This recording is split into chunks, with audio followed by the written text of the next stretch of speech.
Hola, hola, mis chismosos, buenas noches. Hoy les traemos el chisme sobre la administración de Laura Chinchilla. Pero hoy, antes de comenzar, les voy a presentar a los invitados. Tenemos a Keila Carranza. Hola, Keila. Hola. Tenemos a José Andrés Valverde. Hola, pura vida. También contamos con Camila Villalobos. Hola.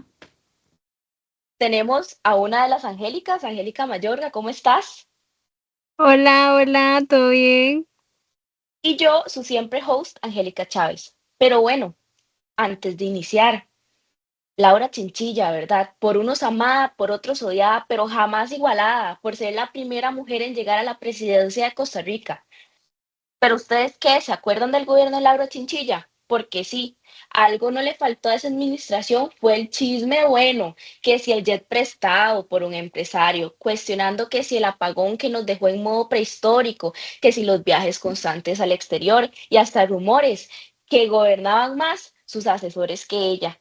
Entre lo que se decía y lo que se sabía, el gobierno de Laura fue una mezcla entre polémicas, diplomacias y apagones, literalmente. Y hoy venimos a contarlo todo sin filtro. Y antes de entrar en materia de chisme, hagamos un repaso sobre quién es Laura Chinchilla y qué marcó su mandato. Pero bueno, Keila, ¿qué nos cuentas? Pues sí, chicos, Laura Chinchilla Miranda es una politóloga y política costarricense que se convirtió en la primera mujer en asumir la presidencia del país. Su mandato se extendió desde el 2010 hasta el 2014 y estuvo caracterizado por una serie de desafíos en seguridad, infraestructura, economía y muchos temas que dejaron la cosa muy ardiente. Y es importante que recalquemos que antes de ser presidenta ocupó cargos clave en administración pública, estas incluyendo como la vicepresidencia de la República en los años del 2006 al 2018 y también en el Ministerio de Justicia en 1996 hasta 1998. Y bueno, su carrera política siempre ha estado ligado al Partido de Liberación Nacional. Interesante. Bueno, pero también durante su campaña presidencial, su enfoque estuvo en seguridad ciudadana, crecimiento económico y una modernización del país. Sin embargo, su administración tuvo altos y bajos, con avances en algunas áreas y desafíos significativos en otras. Chicos, y también les tengo un chisme, ya que la geopolítica va de la mano. Hoy tenemos el tema digno de una novela, el triángulo amoroso entre Costa Rica, China y Estados Unidos, durante su Interesante. presidencia. Ay, sí, pero porque es algo que nos quedó claro en todos esos años fue que Costa Rica estaba en una pista de baile diplomático, estaba tratando de moverse con gracia entre las dos superpotencias sin pisar a ningún callo, o sea. Ujú. Pero, ¿quién fue el pretendiente más generoso? ¿Quién nos endulzó al oído con promesas y quién nos dejó plantados? Hoy lo vamos a analizar todo. Ok, chicos, pero para entender esto, pongámonos en contexto. En 2010, Laura Chinchilla llegó a la presidencia, sí, pero con un reto gigantesco y sumamente interesante, mantener el romance que teníamos con Estados Unidos, nuestro socio comercial de toda la vida, mientras exploraba la nueva relación con China que nos dejó Oscar Arias en el 2007. Y es que chicos, aquí es donde empieza la historia. Costa Rica tenía un tratado de libre comercio con China recién firmadito, o sea, recién salido del horno. Inversiones prometidas, una relación diplomática bien fresquita, pero Estados Unidos, como el ex que nunca quiere ser reemplazado ni olvidado, pues nuestro socio estratégico más importante y el más fuerte. Pero entonces Costa Rica en modo, no quiero perder a ninguno. Intentó equilibrar la balanza, pero como en toda relación, eso no es fácil. Pero Bueno, bueno, chicos, ya luego entonces del coqueteo con China, todo comenzó con grandes regalitos. Por ejemplo, el Estado Nacional, la Ruta 32 y un TLC que impulsó la economía del país. Era como un noviazgo lleno de flores, ¿no? Pero en versión infraestructura. China quería quedarse con nosotros a largo plazo. Nos veía con el anillo y todo. Pero el cuento de Alas se torció con la famosa refinería en Moín. Mucha plata, promesas rotas, problemas de transparencia y nada que se construyó. Exacto, fue como cuando te venden un sueño y al final ni siquiera hay plano aprobado. La decepción fue gigantesca. nos prometieron una casota y nos dejaron con el lote vacío, todo quedó en escándalo. Pero Pero, entonces, ¿qué más hay? y con Estados Unidos, la cosa fue más madura, ya que el apoyo con la lucha contra el narcotráfico, la implementación del CAFTA y la cooperación con la tecnología y educación. Entonces fue un buen... Pero tampoco fue perfecto. La llegada de los barcos de guerra generó preguntas. ¿Estábamos ganando una seguridad o estábamos perdiendo nuestra soberanía? Y es que muchos sintieron que estábamos cediendo demasiado espacio. Y es que chicos, no lo olvidemos, aunque hubo muchísimos beneficios, se instaló una sensación de dependencia súper incómoda. Mientras tanto, China seguía lanzando anzuelos para no perder su lugar. Uy, Y entonces, ¿quién fue el mejor pretendiente? Y China nos dio muchos regalos, pero Estados Unidos nos ofreció lo que todos buscamos, estabilidad y comercio. Entonces, ¿dónde Pero es pensamos que, la balanza? pero es que en ambas relaciones tuvieron su precio, ¿no? Corrupción con China y dependencia con Estados Unidos. Entonces, ¿cómo está la cosa? no, es que literalmente Costa Rica tuvo que bailar en dos pistas, tratando de no pisarse con nadie. Jugamos a equilibrar sin perder la independencia, ¿verdad? Y entonces debemos ir con estos ligues o otros.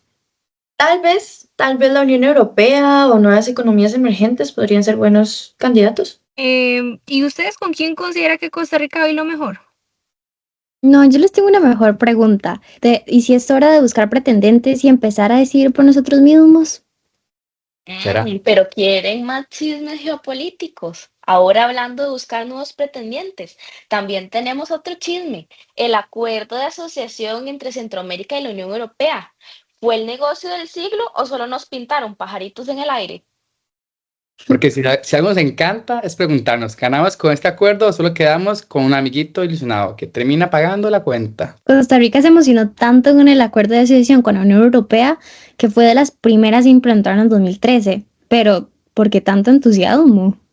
Pero bueno, aquí les va el chisme internacional, porque no solo fue un acuerdo de libre comercio, fue el acuerdo de asociación con tres partes, comercio, diálogo político y cooperación. Lo que prometieron fue crecimiento, empleos de calidad y hasta un upgrade en nuestras exportaciones. ¿Por qué? Porque querían que los estados se desarrollaran para poder cumplir los estándares de la Unión Europea. Ay, pero la verdad es que seguimos haciéndolo y exportando lo mismo. Café, banano, piña, como si fuera el mismo regalo de siempre a la fiesta. Y es que la gran promesa era diversificar y meterle valor agregado. Pero al final, ¿quiénes más ganaron? Fueron las grandes empresas. Los pequeños productores siguen viendo el acuerdo como una fiesta a la que no los invitaron. Y ojo, chiquillas, porque que entrar al mercado europeo no es fácil con los chicos de allá. Es caro y complicado, dicen por ahí. Es como que te inviten a una boda elegante, pero te piden la etiqueta, el champán y un código secreto simplemente para entrar. Y aunque la Unión Europea también exige compromisos en derechos humanos y sostenibilidad, en la práctica muchos requisitos quedan en el papel. Y entonces, ¿valió la pena? ¿O solo terminamos más dependientes de un socio que a veces ni siquiera se acuerda de nosotros? Bueno, chicos, y para seguir con los problemas geográficos, el conflicto de la isla Calero, lo que encendió a Costa Rica y a Nicaragua. Hoy traemos el caso que tiene de todo, inversiones, drama ecológico, guerra diplomática entre Costa Rica, Nicaragua. ¿Qué pasó ahí? Y con protagonistas de lujo. Laura Chinchilla, Daniel Ortega y un exguerrillero que se mete hasta en los humedales. Hablamos del conflicto por Isla Calero, ese que empezó como un problemita fronterizo y terminó frente a la Corte Internacional de Justicia. Y yo, como la experta del tema, les voy a contar por qué fue ese pleito tan fuerte y que fue más allá de la tierra. Fue que también su soberanía, la ecología y la estrategia política de nuestro país se vio comprometida. Todo comenzó en octubre del 2010, cuando una familia costarricense denunció la presencia de militares nicaragüenses en la propiedad de ellos, la finca Aragón se llamaba, ubicada en la isla Calera de Nicaragua, y eso se decía que estaban dragando el río San Juan como parte de un proyecto dirigido por Edén Pastora, el exguerrillero que estamos diciendo que se mete en todo. Pero Costa Rica alegó que estaban invadiendo nuestro territorio y dañando los humedales protegidos que para nosotros son súper importantes. Y chicos, una pregunta, ¿y cómo Costa Rica, si no tiene ejército, mandamos a la fuerza pública? ¿Y qué se encontraron? Un campamento militar nicaragüense en plena zona protegida. Fatal. Y ojo, chiquillas, porque con pruebas en mano, Costa Rica acudió a la OEA que le pidió a Nicaragua que se fuera, que hablaran como gente civilizados, lo que no son. Oh. ¿Y qué hizo Ortega? Nada, o sea, literalmente dijo que estaban en su propio territorio combatiendo el narcotráfico y en el enredo solo lo que decía. Entonces Laura Chinchilla dijo, hasta aquí.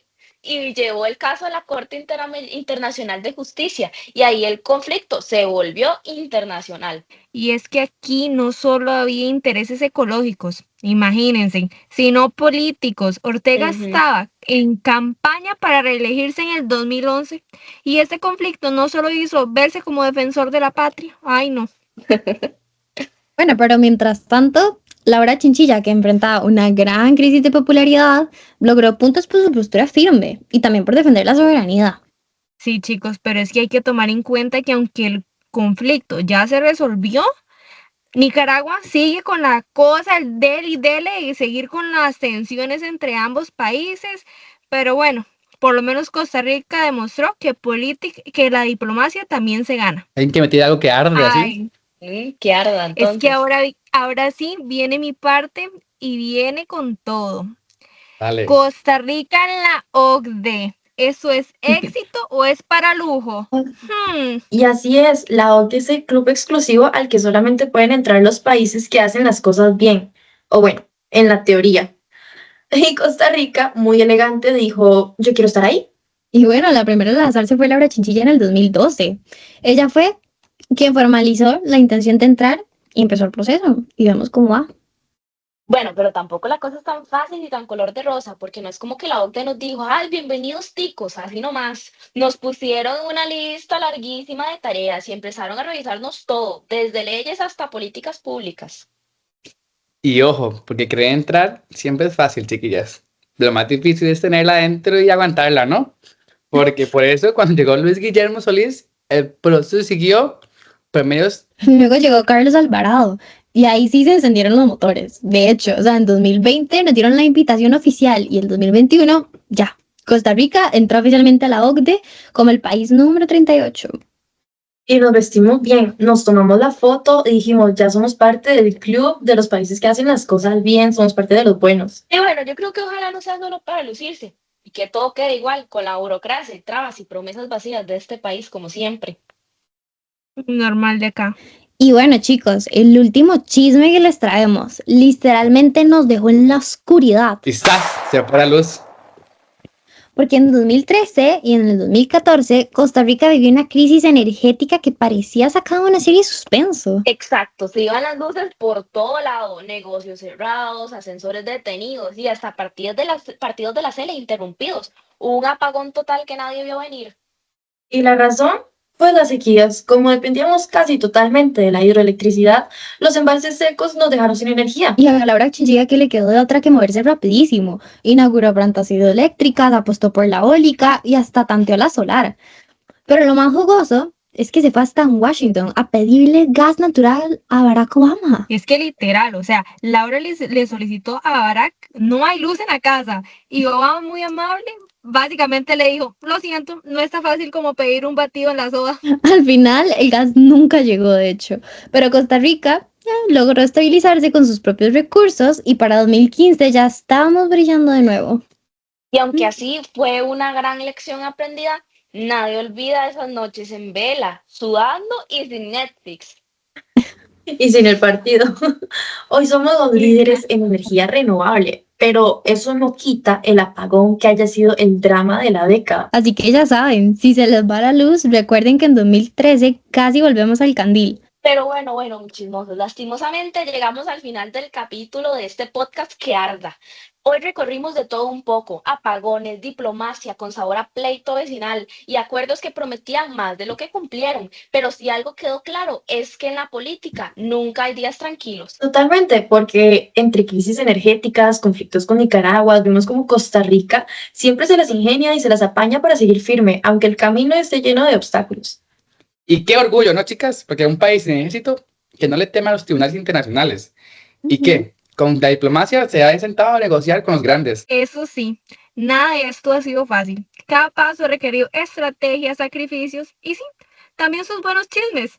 pero todo ha sido parte del proceso de crecimiento. Pero bueno, chicos, si algo nos enseña estas historias es que las crisis pueden convertirse en oportunidades. Lo importante es no quedarse de brazos cruzados y seguir con el oído bien atento. Pero Muy bueno, importante. muchas gracias a los invitados del día de hoy. Así que ya saben, chismosos, mientras haya política, habrá chisme. Y mientras haya chisme, aquí estaremos para contarlos. Nos escuchamos el próximo episodio. ¿Y qué? ¡Qué ¡Qué alma! alma! Alba.